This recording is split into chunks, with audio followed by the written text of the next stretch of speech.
Welcome to my channel. Today I am going to explain आत्मकथ्य Jaishankar Prasad क्षितिज भाग 2 chapter 4।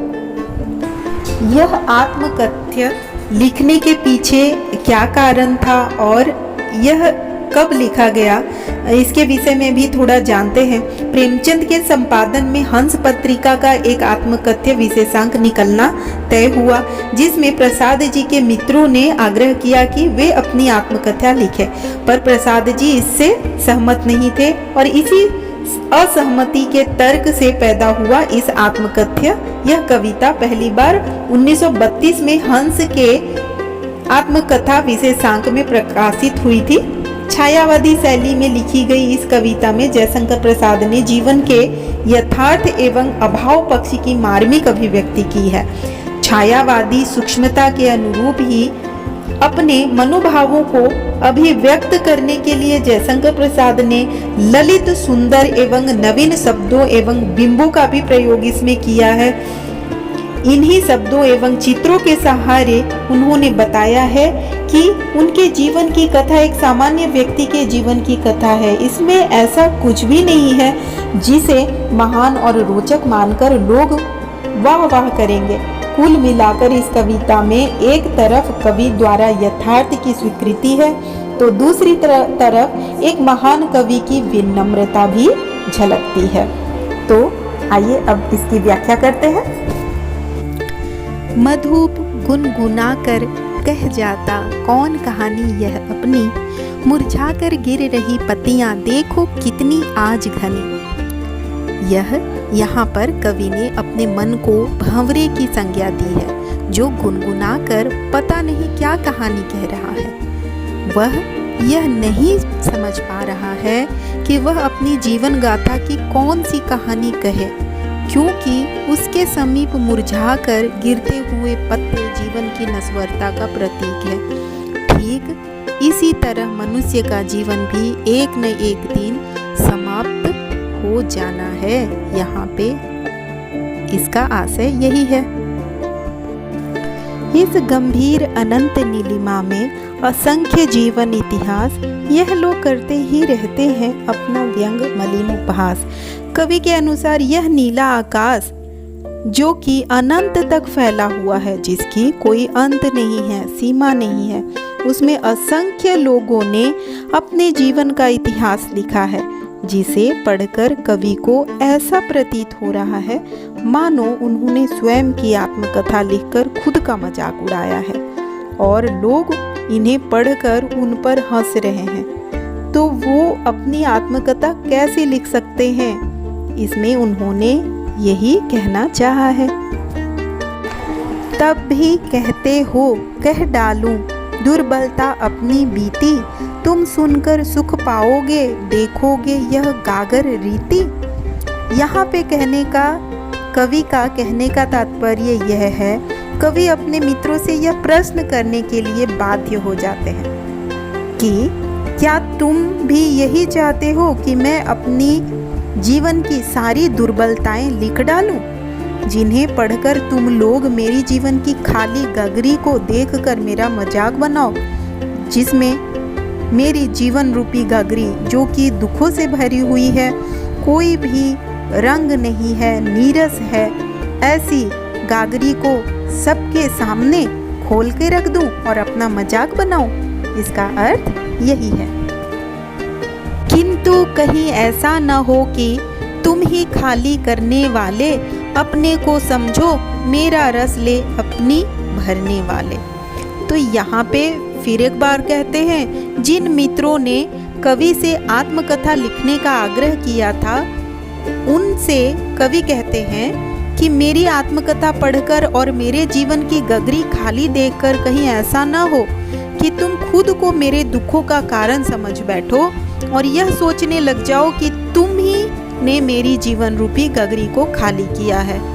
तो मेरे प्रिय मित्रों, मैं अपनी आत्मकथा नहीं लिखना चाहता हूँ और अपनी इस खाली गगरी रूपी जीवन को किसी के सामने नहीं दिखाना चाहता। इसका अर्थ यही है।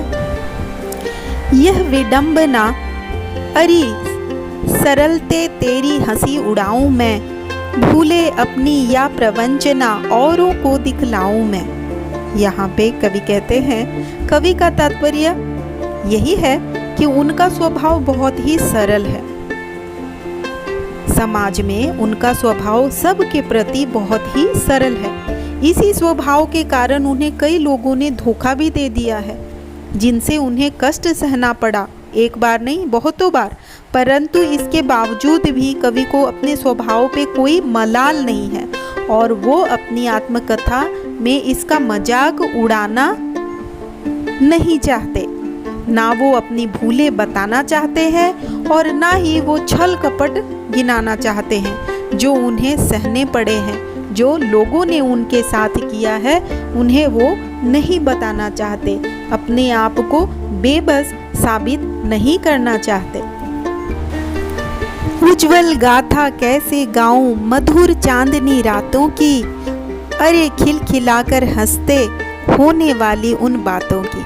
कवि यहाँ कहते हैं वो रातों के हसीन लम्हे जो उन्होंने अपनी प्रेमिका के साथ बिताए थे, वो साथ में हंसकर की गई मीठी बातें आदि उनके निजी अनुभव हैं, जीवन के निजी अनुभव हैं। और वो ये अनुभव कैसे और क्यों अपनी आत्मकथा में लिखकर लोगों को सुनाए, यही तो उनकी जीवन की पूंजी है। और इस पूंजी को किसी के समक्ष रख दे,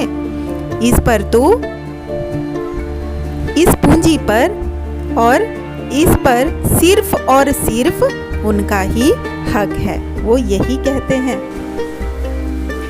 मिला कहाँ वह सुख जिनका मैं स्वप्न देख कर जाग गया, आलिंगन में आते आते मुस्कया कर जो भाग गया।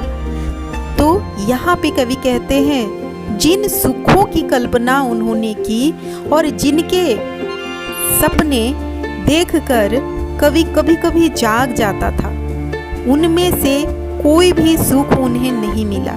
जीवन में इस तरह का कोई भी सुख नहीं मिला। कवि ने जब भी अपने हाथों को फैलाकर अपनी प्रेमिका को अर्थात उन सुखों को गले लगाना चाहा, तब उनकी प्रेमिका मुस्कुराकर भाग गई और उनके पास नहीं आई। यहाँ प्रेमिका से अर्थ है उनके जीवन की खुशियाँ। उसके स्मृति पाथेय बनी है थके पथिक की पंथा की, सीवन को उधेड़ कर देखोगे क्यों मेरी कंथा को।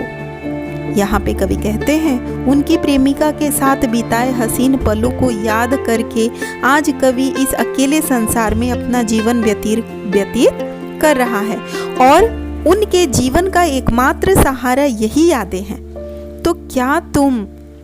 तो मित्रों, क्या तुम मेरी उन यादों को देखना चाहते हो और इस प्रकार मेरी आत्मकथा पढ़कर मेरी भूली हुई यादों को फिर से कुरेदना चाहते हो और मेरी यादों की चादर को तार करना चाहते हो, उसे तोड़ना चाहते हो और उन यादों को फिर से कुरेदना चाहते हो जो कि मेरे मन में हसीन होकर आज भी बसी हुई है। जिनके अरुण कपोलों की मतवाली सुंदर छाया में अनुरागिनी ऊषा लेती थी निज सुहाग मधु माया में।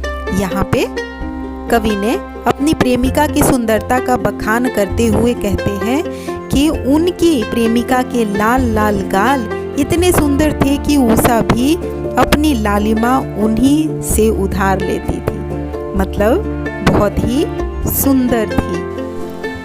छोटे से जीवन की कैसी बड़ी कथाएं आज कहूँ, क्या यह अच्छा नहीं कि औरों की सुनता मैं मौन रहूं। प्रस्तुत पंक्तियों में जयशंकर प्रसाद जी की महानता का पता चलता है। कैसे? उनके अनुसार उनका जीवन बहुत ही सरल और सादगी भरा है। वह स्वयं तो तुच्छ मनुष्य मानते हैं और उनके अनुसार उन्होंने जीवन में ऐसा कोई कार्य नहीं किया जिससे वो खुद के बारे में बड़ी बड़ी यश गाथाएं लिख सकें। इसीलिए वो चुप रहना ही उचित समझते हैं और दूसरों की गाथाओं को सुनते हैं और उनके मत से कुछ न कहना ही उनके लिए अच्छा है। इस तरह से अपने मित्रों को कहते हैं। सुनकर क्या तुम भला करोगे मेरी भोली आत्मकथा, अभी समय भी नहीं थकी सोई है मेरी मौन व्यथा। प्रस्तुत पंक्तियों में कवि अपने मित्रों से कहते हैं कि मेरी भोली भाली सीधी सादी आत्मकथा सुनकर भला तुम क्या करोगे, उसमें तुम्हारे काम लायक कुछ भी नहीं है, कुछ भी नहीं मिलेगा। मैंने ऐसा कोई महानता का कार्य नहीं किया है जिसका वर्णन मैं कर सकूं। अब मेरे जीवन के सारे दुख शांत हो गए हैं और मुझ में अब उन्हें लिखने की इच्छा और शक्ति नहीं है।